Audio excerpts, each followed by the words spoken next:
On est mal Allez, parti. épisode 14. Rabat, c'est parti. Je voulais parler du dernier épisode.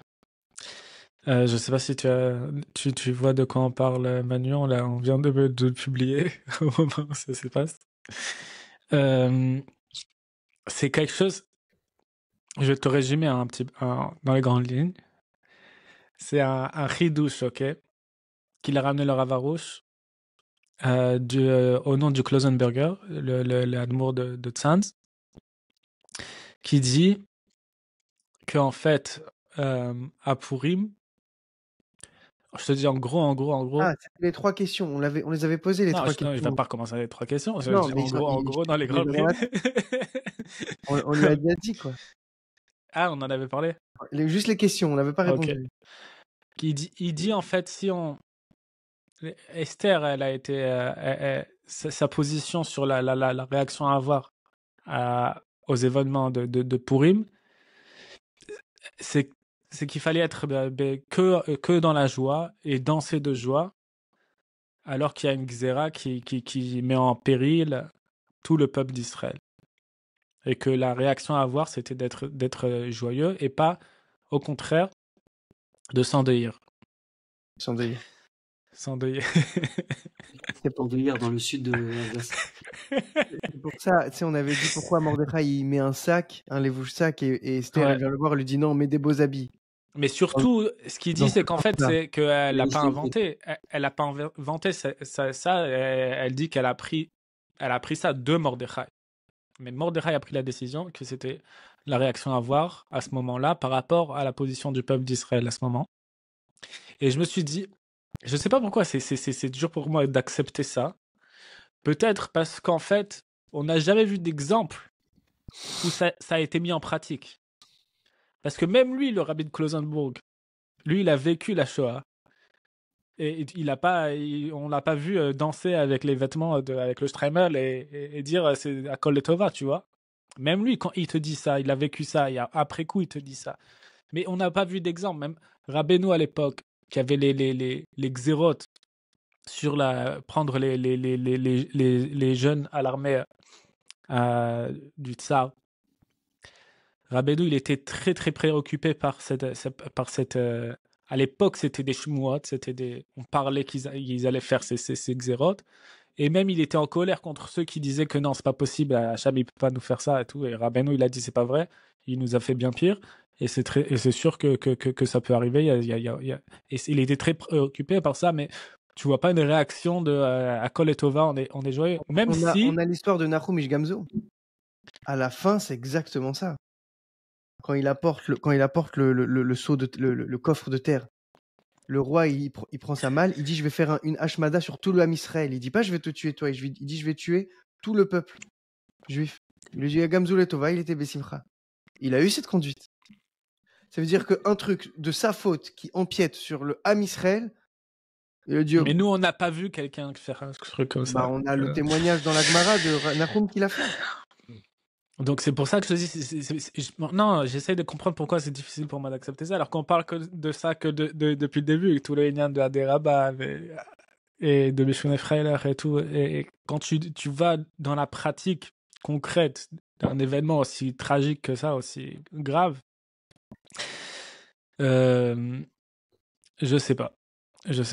On n'a jamais abordé ce sujet sous cette nuance de quand il y a une catastrophe, il faut... Ce Aderaba, on l'a jamais adopté sous ce... Ouais, c'est possible. Maintenant, ici, mais je sais pas, juste pour préciser ce que tu dis, mais j'ai l'impression qu'au contraire, nous, dans notre génération, on a beaucoup d'exemples de ça. Sans même aller là, je parle moins récemment, ça veut dire il y a le 7 octobre, on verra comment, etc. On en a parlé de la ça. Shoah, au niveau des survivants de la Shoah, on a quand même des exemples de gens qui sont relevés avec une joie de vivre, avec quand même une force, tu vois. On a vu des forces de la nature qui. Oui, mais c'est après coup. C'est après coup. Après coup. Quoi, tu veux qu'ils se réjouissent pendant? Quelque chose qui est vrai, que je me suis rendu compte, c'est que tu vois ce qu'il a quand je t'ai dit ce qu'il a dit le Rav Sternbourg avant le 7 octobre, qu'il avait dit qu'il fallait danser à Simchat Torah quand le peuple d'Israël se fait massacrer. Quelque chose, je me suis rendu compte, c'est qu'en fait, Nous, le jour même, on n'était pas au courant de ce qu'il avait dit. C'est après coup que les gens ils sont rendus compte. Enfin, ceux qui sont pas ses followers, tu vois, ils étaient pas au courant forcément. Et même si c'est le Rav Harashi de la Eda Haredi, c'est-à-dire il a une énorme influence. C'est-à-dire il y a beaucoup de gens qui étaient au courant de ce qu'il avait dit. Mais en fait, chez nous, où personne n'était au courant, je te dis, pour un BRSF, c'est, on n'a pas besoin qu'on te le dise, en fait. Pour toi, ça va de soi. Quand tu es en courant de ce qui se passe, c'est que tu continues de danser et pour toi, c'est naturel. Celui qui reçoit les enseignements de Rabbeinu, pour lui, ça va de soi. Donc, il y a pas de, c'est pas un grand ridouche qui vient rôle. C'est-à-dire, c'est la réaction appropriée et naturelle quand il se passe des choses comme ça. Alors qu'il y a des gens pour qui on doit te le dire explicitement. Mais pour beaucoup, c'était. Et je pense que c'est peut-être les seuls qui ont continué de danser à Simchat Torah, c'est dans ces endroits-là où ça allait de soi. Mais est-ce que peut-être que ça a été mamtik énormément? Et si tout le Ham Israël avait ce comportement-là, peut-être que les choses se seraient développées complètement différemment. Et je pense que c'est peut-être la raison pour laquelle Mordechai il a dit que c'est ce qu'il dit le Rav Arush, c'est que le peuple il était pas prêt à ça. Et donc le but aujourd'hui, c'est comme je te dis, comme le Rav Besançon il dit aujourd'hui c'est ça, il dit c'est ça qui manque avant pour faire venir Mashiach. C'est l'enseignement 10 dont tu parles dans l'Ikut Moran qui parle de ça, parce que tu en as parlé là avec ce décret des Poutkin, qui est censé prendre le jeune à l'armée, où là-bas Rabbi Nachman il le dit explicitement, on va pas dire qu'il se moque, mais il pointe du doigt tous les tzadikim qui disent que pour atténuer les rigueurs divines, il faut faire des jeûnes, il faut faire des mortifications, il faut faire plein de sortes de tikkunim, de réparations. Et là-bas, Rabbi Nachman, il arrive avec une bombe hydrogène et il dit personne ne sait ce qu'il faut faire. À partir de maintenant, parce que ça vient à partir du moment où il le dit, à partir de maintenant, la rigueur divine, elle va être adoucie uniquement par le tapement des mains et les danses. Et là-bas, ensuite, il commence toute son explication où il explique, il fait justement le rapport avec Purim, Mordechai et Esther, que Mordechai, ça va être le tapement des mains, Esther, ça va être les danses, on parle les pieds, donc les secrets de la Torah qu'on fait remonter, etc. Et il dit c'est seulement comme ça qu'on atténue la rigueur divine. Et il explique là-bas, il dit pourquoi est-ce que les autres tzadikim qui mettent en place plein de mortifications, certains ils vont lancer des chaînes de Télim, etc. Il dit ils ont plein de bonnes intentions. Il dit mais c'est comme remplir un sac de plein de bonnes choses, mais le sac il est troué. Il dit le problème il n'est pas ce qu'on va mettre dans le sac, le problème il est dans la racine de l'âme de la personne, que l'âme de la personne elle a un endommagement qui fait qu'elle peut pas elle-même prendre sur elle cet adoucissement. Et donc comme il y a je sais pas si on peut rentrer aussi profondément dedans, mais il y a tout le principe que Rabbi Nachman, lui, il dit que son âme elle est sortie du corps d'Adam Rishon avant la faute, etc. Alors il dit que lui a le pouvoir maintenant de décréter la manière, la méthode par laquelle on va atténuer les rigueurs.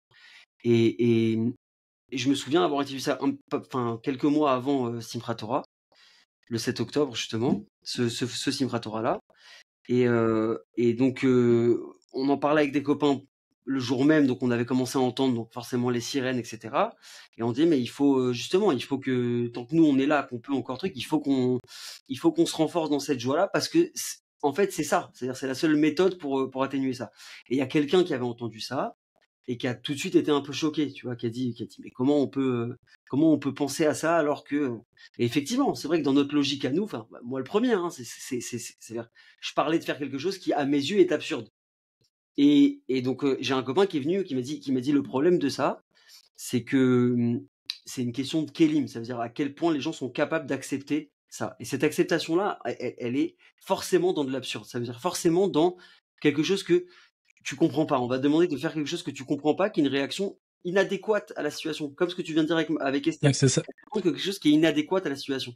On avait déjà traduit Meshonefar pour une joie absurde. Absurde, c'est bien comme nom. Ouais. C'est que c'est approprié. C'est exactement le truc. C'est-à-dire que toi, même comme ça, on a dansé. Tu danses. On danse pour faire Mais Ouais, tu danses avec la Emouna, en fait. T'essayes d'y croire, de dire, bon, bah écoute, on m'a dit que c'est comme ça, voilà, j'espère que chaque danse, chaque effort que je fais en dansant, chaque tapement des mains, chaque moment où je me renforce dans la simpra, bien que je sais qu'il se passe des choses, j'espère que là-haut, ça aide, j'espère que ça empêche des choses. il y a un autre truc que je me suis dit, c'est que Dafka aujourd'hui, c'est la façon de faire. Et en fait, c'est parce que on est arrivé à un point, je pense, hein, que même la première méthode, on est tellement loin de pouvoir la faire, Kipchuto, c'est-à-dire que s'endeuiller, faire tchouva et tout, avec peut-être à l'époque ça a aidé, mais genre te mettre un sac sur le dos, perso, moi ça me donne pas envie de faire tchouva, je comprends pas le concept. Ah oui, avec cette technique, ça te donne l'illusion de faire quelque chose de solennel, tu sais, et ça c'est le pire, parce que tu crois que tu fais quelque chose. Mais en fait, en plus, quand tu rentres dans ça, il y a beaucoup de comment on dit, prendre sur toi le deuil, ça t'amène. C'est-à-dire, on n'a pas la force, on n'a pas de comment on dit, on n'a pas on n'a pas les nerfs pour ça, quoi. Je sais pas pourquoi. C'est-à-dire peut-être avec toute l'histoire de ce qui s'est passé avant et tout, on n'a plus la niveau de force. conscience. C'est trop grave. Manu, ce que tu as raconté, Jérémy, c'est très juste ce que tu dis. C'est très juste ce que tu dis. En fait, d'une certaine manière, d'avoir une réaction qui est dans l'absurde, ça te protège de l'ego aussi, de te dire c'est moi qui répare, c'est moi qui atténue, c'est moi qui prends sur moi. C'est ouais, non, on l'a tous su, tu sais, quand tu fais la chaîne de Teilim en mode t'as mal au ventre et tout. Bien sûr, ouais. J'ai fini 4 livres de Teilim en 2 heures. Ouais, c'est ça, ouais.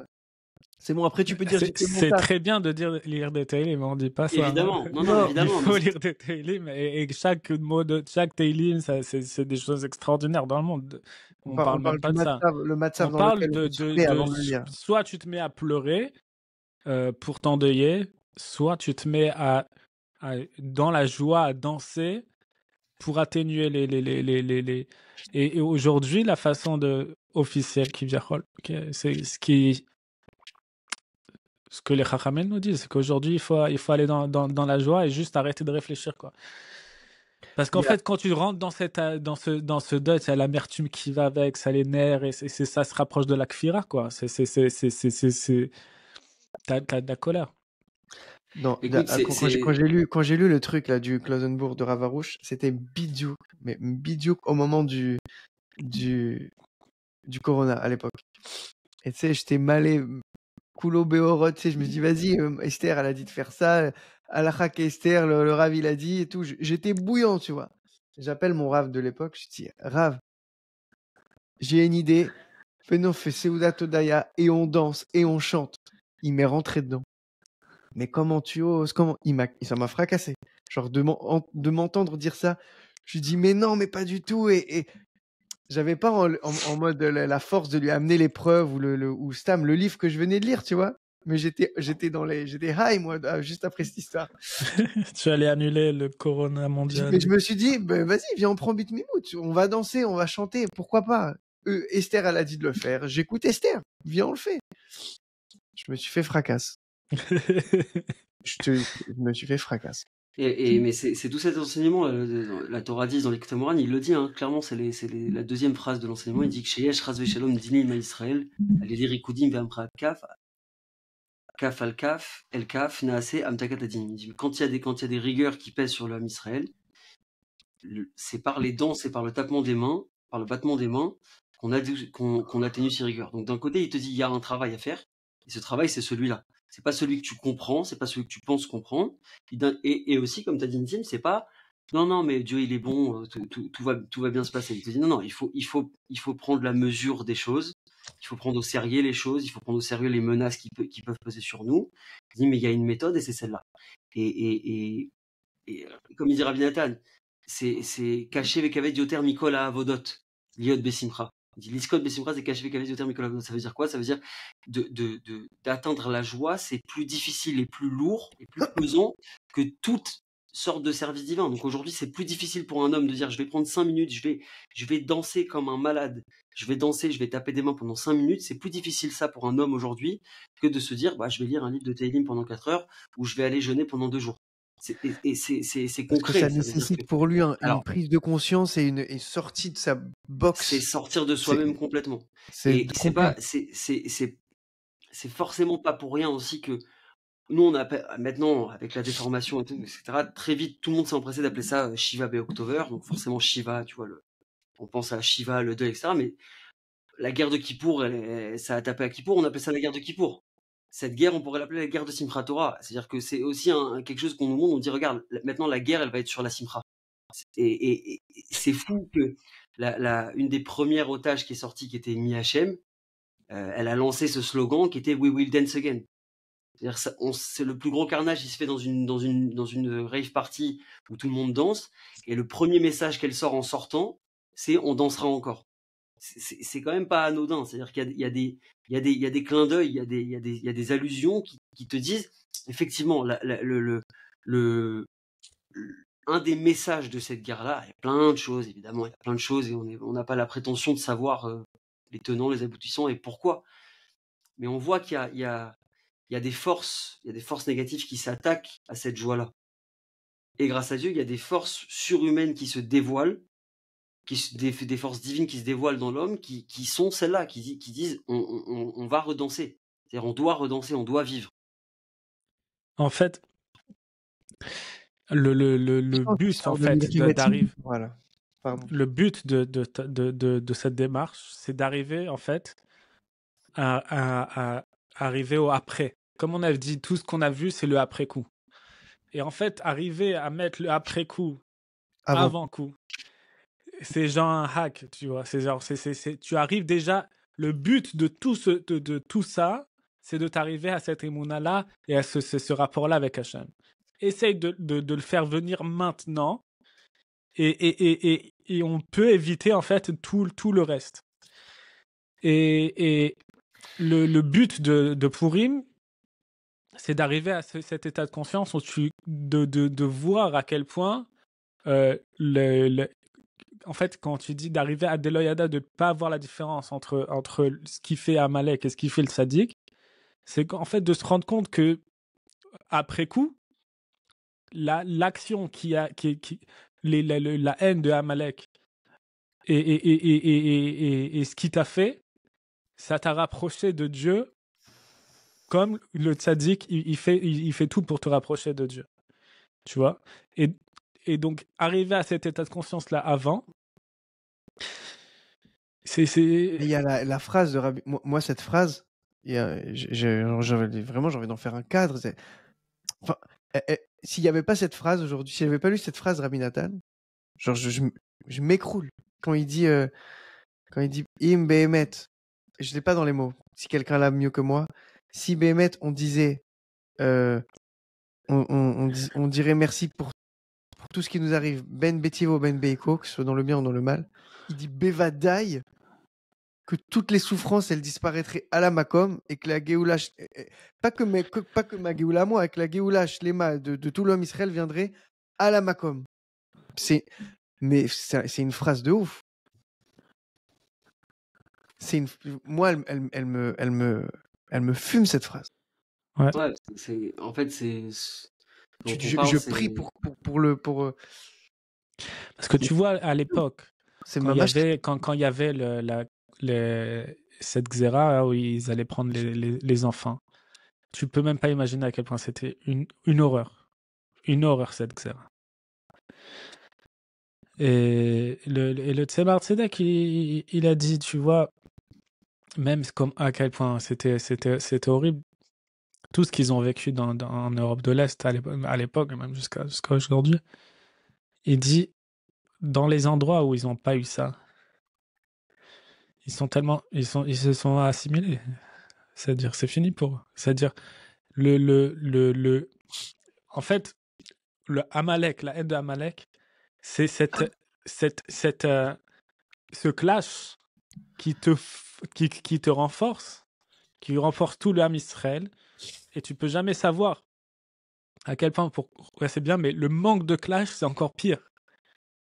Le manque de clash, c'est encore pire. Et j'ai vu ça dans le livre de Viktor Frankl, où lui, il explique un des points sur lesquels il n'est pas d'accord avec Freud, où il dit que avant lui, quand ils avaient un patient qui avait des tensions psychiques, il disait en premier, il faut le ramener à l'équilibre et après, on peut s'occuper de lui. Lui, il dit mais non, mais ça sert à quoi de le ramener à l'équilibre? Tu n'as pas besoin de le ramener à l'équilibre. Il appelle ça l'homéostasie. Ok, c'est-à-dire que ok, le mec, on voit qu'il est troublé, on va lui donner des médicaments déjà qu'il se calme et après on va commencer. Il dit mais non. Il dit dans la tension, tu peux rediriger cette tension vers le bien. Il faut pas essayer de fuir cette tension. Parce que cette tension, c'est ça qui te donne comment on dit, du jus pour vivre. C'est des moments, c'est-à-dire que t'arrives des fois dans ta vie dans des moments qui sont charnières. T'arrives à des carrefours de ta vie et se calmer avec, dans le cas d'une dépression par exemple, ou d'une folie avec des médicaments, des antidépresseurs, etc. C'est comme dire, bon, bah, finalement, je fais marche arrière. Non, tu dois arriver à ça. Tu dois arriver à ce carrefour. Maintenant, il faut que tu aies le courage de le passer dans la sérénité, etc. Mais il faut que tu le passes, de toute façon. Donc c'est sûr que cette confrontation-là... Mais en plus, arriver à cet équilibre, c'est encore pire. C'est encore pire. Tu vois, dans les endroits où tout allait bien, qui virole, où il n'y a pas eu ces tensions-là, eh ben, il n'y a rien. Tout s'est aplati, tout est parti aux oubliettes. Hein. Nissim, tu sais ce que tu dis sur le clash. Attends, pardon, vas-y. Non, je disais juste, c'est comme Rocky dans Rocky 2. Ah. Il s'est embourgeoisé, il est dans le confort, et donc du coup, il se bat moins bien. L'embourgeoisement. Sur le clash, il y a une question comme ça. Je crois que c'est Ravarouche qui la pose. Il dit comment ça se fait que les Chachamim, ils ont instauré une bracha sur le maror à la Haggadah. Asher qui dit Shanu b'mitzvotav, vetzvanu à la chilat maror. C'est hyper quand tu vois un peu dans les mots, c'est hyper contradictoire. On loue Hachem, mais pour achilat maror. Et il dit en fait, c'est exactement ce que tu as dit. Il dit dans notre vie, la route elle est tracée, il y a des hauts, il y a des bas, et des fois il y a des clashs, mais ils sont prévus. Et si ces clashs ils sont pas là, ben sache que tu te trompes de route. L'absence de clash, elle est très mauvaise. Et donc là, quand tu fais la bracha, en fait, c'est qu'il tu prends des corottes pour te dire, quand le clash il arrive, je suis prêt, je vais le bouffer, mais je vais le bouffer, je vais pas me faire manger, tu vois. Et là, je pourrais avancer à l'étape d'après. Tout ce que le Maror il vient nous apprendre à Pessar, c'est que ce clash là, c'est un tournant, c'est un comme il est nécessaire. Mais en plus, c'est obligatoire. Je me suis rendu compte d'un truc, c'est que nous, on cherche cette homéostasie, on cherche arriver à cet équilibre, qu'il n'y a rien qui te prenne la tête, que tout soit bien. On court vers ça. Toute notre vie, c'est ça l'embourgeoisement. On court vers ça, c'est ça qu'on cherche, on prie pour ça. On veut, c'est ce qu'on dit dans la Torah sur Yaakov. Yaakov, il avait passé ses épreuves, il voulait s'asseoir, vivre un peu avec sa famille, ses enfants les éduquer. On dit non, c'est pas maintenant. Il y a une lettre de Rabbi Nachman comme ça. Il y a Yaakov, Kafat Alav Rugzo Shel Yosef. Son fils, Yosef, il s'est énervé, et il s'est mis en colère contre ça. C'est pas du tout. Et il y a un événement qui était semblable. Il y avait à l'époque, c'était Baba Sali qui avait écrit au Rabbi Lubavitch, qui lui disait qu'il voulait aller en Eretz Israël se reposer. Aux États-Unis. Non, ça c'était. Je te parle pas de cet événement-là aux États-Unis. Il voulait aller en Israël et se poser et se concentrer sur les études et se déconnecter de parce qu'une fois que tu deviens connu et tout, tu as beaucoup d'engagement et ça te prend du temps et tout. Et le Rabbi Lubavitch lui dit surtout pas te reposer. Il lui dit tu vas en Eretz Israël, tu sais combien tu as de travail là-bas, qu'ils ont commencé à faire des écoles qui étaient mélangées et tout. Et lui, il a fait ça. Il est arrivé en Israël, il a commencé à se battre contre les écoles mixtes et tout. Et nous, tu vois que même les tzadikim, ils tombent dans ça. Les tzadikim, ils veulent aller vers cet équilibre, vers cette... Je sais pas si on m'entend. On a perdu Manu. Il s'est déconnecté. Je sais pas. Après, il y a une nuance à faire avec le Yishuv Da'at. C'est important, Yishuv Da'at. Mais c'est Tu dois Non, mais savoir. on cherche le calme, les bonnes conditions, Ouais, tout, c'est vrai, tout, c'est vrai. tout et tout. Et en fait, on court dans la mauvaise direction. Ouais, c'est bien, ça aide, hein, mais on l'aura ce calme un jour. On l'aura et quand Bachar il va venir, on pourra étudier Béchalva. Il y a un type c'est une blague chez les Chassidim. Mais en fait, je crois que c'est basé sur une histoire vraie. C'est un vrai shoot. Je crois que c'était avec le Maharal de Prague, je suis pas sûr. Que c'est la réponse qu'on lui a donnée. Je sais plus si c'est lui ou c'est... Bon, c'était dans la région. Et il y avait un type, il a dit, j'arrive pas à me concentrer sur mes études. Il y a tout le temps des gens chez moi. Et c'était quelqu'un qui était un Ish Tzibour. C'est quelqu'un qui avait comment on dit, Ish Tzibour, des obligations par rapport au public. Et il lui a dit, regarde ce que tu vas faire. Il a écrit ça, un rave, et c'est un shoot. Je crois, on a même la lettre. Et il lui a répondu, il lui a dit, regarde ce que tu vas faire. Il dit, les riches qui viennent te voir, tu vas leur demander des donations. Et les pauvres, tu vas leur faire des prêts. Il dit, tu vas voir, tu vas plus avoir personne chez toi.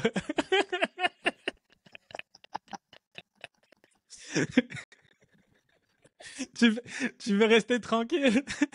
Il n'y a personne qui va te rendre visite. Toi, Bezrat Hashem. Je sais pas ce qui s'est passé avec Manu, mais dans tous les cas, il avait pas beaucoup de temps aujourd'hui. Ça va, 40 minutes, c'est sympa. Ah non, 26 minutes. Allez. Allez, bisous.